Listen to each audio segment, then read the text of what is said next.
കടുത്ത ഭാഷയിൽ അല്ലെങ്കിൽ അതൊരു ആക്ഷേപമായിട്ടോ ആക്ഷേപഹാസ്യം പോലെയോ ഒക്കെ ആ രീതിയിലുള്ള ഒരു വിമർശനമാണ് പലപ്പോഴും സമൂഹ മാധ്യമങ്ങളിലൊക്കെ വരാറുള്ളത്. അതെന്തുകൊണ്ടായിരിക്കും? ഒരുപക്ഷെ മറ്റ് രാഷ്ട്രീയ നേതാക്കളൊന്നും പിന്തുടരാത്ത ആ ഒരു ശൈലി അതെന്തുകൊണ്ടാണ്? അത് ഇപ്പം അത്രയും കലുഷമായ ഒരു സാമൂഹ്യ മാധ്യമ വാർത്താ സംസ്കാരത്തിലാണ് നമ്മുടെ കേരളം മുന്നോട്ട് പോയിക്കൊണ്ടിരിക്കുന്നത്. മാന്യന്മാർക്ക് ആർക്കും ഇവിടെ ജീവിക്കാൻ കഴിയില്ല. മാന്യത വിട്ടു പോകുന്നവർക്ക് മാത്രമേ ജീവിക്കാൻ കഴിയുള്ളൂ. മാന്യന്മാരൊക്കെ എന്താണെന്ന് വെച്ചാൽ ഓടി രക്ഷപ്പെടുകയാണ്. നിങ്ങളെപ്പോലെയുള്ള ആളുകളെ കാണുമ്പോൾ ഓടി രക്ഷപ്പെടുക, അല്ലെങ്കിൽ നിങ്ങൾക്ക് സല്യൂട്ട് അടിച്ച് നിൽക്കുക. ഇതിനെ പ്രതിരോധിക്കാൻ തയ്യാറാവുന്നില്ല. കാരണം അതിങ്ങനെ ഒരു വലിയ എന്താ പറയുക, ഒരു മാഫിയ പോലെ കേരളത്തിലിങ്ങനെ വളർന്ന് പന്തലിച്ചിട്ട് ഞങ്ങൾ വിചാരിക്കുന്നതേ നടക്കുള്ളൂ എന്നുള്ളൊരു തോന്നൽ കേരളത്തിൽ യഥാർത്ഥത്തിൽ ഉണ്ടായിട്ടുണ്ട്.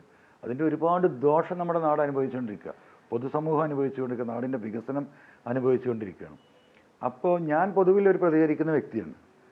അപ്പോൾ നമ്മൾ ഞാനൊരാൾ ഒരു MLA അല്ലെങ്കിൽ ഒരു മന്ത്രി അല്ലെങ്കിൽ വേറെ എന്തെങ്കിലും ആവട്ടെ, അപ്പം ഒരു പൊസിഷനിൽ ഫിക്സ് ചെയ്യുന്നതോട് കൂടിയിട്ട് നമ്മുടെ സമൂഹം എന്താണ്, അവനെ അത്രേ പറയാൻ പാടുള്ളൂ, അതിനപ്പുറം പറയാൻ പാടില്ല, ഇത്രേ ചിന്തിക്കാൻ പാടുള്ളൂ, ഇങ്ങനെ പ്രതികരിക്കാൻ പാടുള്ളൂ, ഇങ്ങനെ നടക്കാൻ പാടുള്ളൂ, ഇങ്ങനെ നോക്കാൻ പാടുള്ളൂ എന്നുള്ളൊരു ഫ്രെയിം ഉണ്ടാക്കി വെച്ചിരിക്കുക.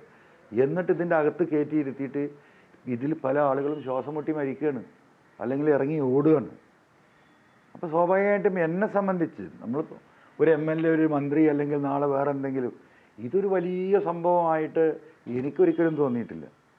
ഞാനൊരു സാധാരണ മനുഷ്യനാണ്. ആ മനുഷ്യനുണ്ടാകുന്ന എല്ലാ പ്രതികരണവും എന്താ പറയുക, മനുഷ്യ സഹജമായിട്ട് എൻ്റെ അടുത്തുണ്ടാവും. അപ്പം ആ ഒരു നിലപാട് സ്വീകരിക്കുന്ന ആളുകളോട് അവരോട് വെട്ടാൻ വരുന്ന പോത്തിനോട് വേദം ഓതിയിട്ട് കാര്യമില്ല എന്ന് പണ്ടത്തെ ആളുകൾ പറഞ്ഞ ആ നിലപാട് ഞാൻ സ്വീകരിക്കുന്നു, അത്രയേ ഉള്ളൂ. മാധ്യമപ്രവർത്തകരോട് മുഴുവൻ പോരാട്ടത്തിലാണ്? അങ്ങനെയൊന്നുമില്ല. മാധ്യമപ്രവർത്തകർ എന്ന് പറയുന്നവർ വളരെ കുറഞ്ഞ ആളുകളല്ലേ ഉള്ളൂ. പേരിന് ആളുകളുടെ എണ്ണം ആയിരക്കണക്കിനായിട്ടുണ്ട്. യഥാർത്ഥ പത്രധർമ്മം ആ മനുഷ്യർ കൊടുത്തിരുന്ന ആ റെസ്പെക്റ്റ്ഫുള്ളായിട്ടുള്ള ആ ജോലിയെ എവിടെ കൊണ്ടുപോയി കെട്ടിയവർ, എവിടെ കൊണ്ടുപോയിട്ടാണ് കെട്ടിയത്, ഏത് അവസ്ഥയിലായി? അപ്പം അങ്ങനെ നമ്മൾ റെസ്പെക്റ്റ് ചെയ്യുന്ന എത്രയോ ആളുകളുണ്ട്. പക്ഷേ ഞാനിപ്പോൾ ഇവിടെ ഇരുന്ന് ഞാൻ പറയുന്നില്ല. അപ്പോൾ അത്തരം ആളുകളോട് ഞാൻ അങ്ങനെ പെരുമാറും.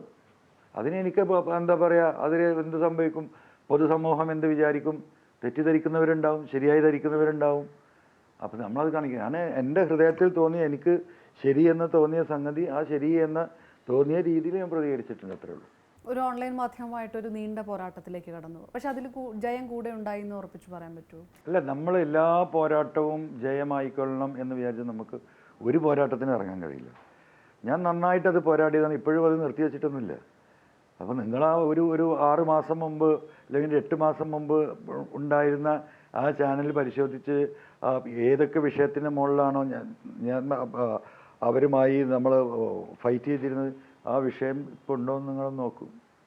ഇപ്പോൾ ഒന്ന് ആലോചിക്കും, ഒന്ന് ചോദിക്കും, പറയണമെങ്കിൽ 2 പ്രാവശ്യം ആലോചിക്കും. മറ്റതില്ലല്ലോ. മറ്റത് എന്തും അങ്ങോട്ട് വിളിച്ച് പറയല്ലേ. ഒരു സമൂഹത്തെ, ഒരു കുടുംബത്തെ, ഒരു നാടിനെ, ഒരു ജനതയെ ഒക്കെ ഒരു 6-7 മിനിറ്റ് കൊണ്ട് അടിച്ച് ആക്ഷേപിച്ച് നശിപ്പിച്ച് മനുഷ്യരുടെ മുന്നിൽ ഈ മനുഷ്യരെ മുഴുവൻ വെറുക്കപ്പെട്ടവരാക്കിയിട്ട് അവതരിപ്പിച്ചിട്ട് ഇവരെങ്ങനെ റൂമിലിരുന്ന് ചിരിക്കുക. എത്ര കാലം സഹിക്കും? ഇപ്പം ഞാൻ ചെയ്യട്ടെ, എന്താ നിർത്തിയത്?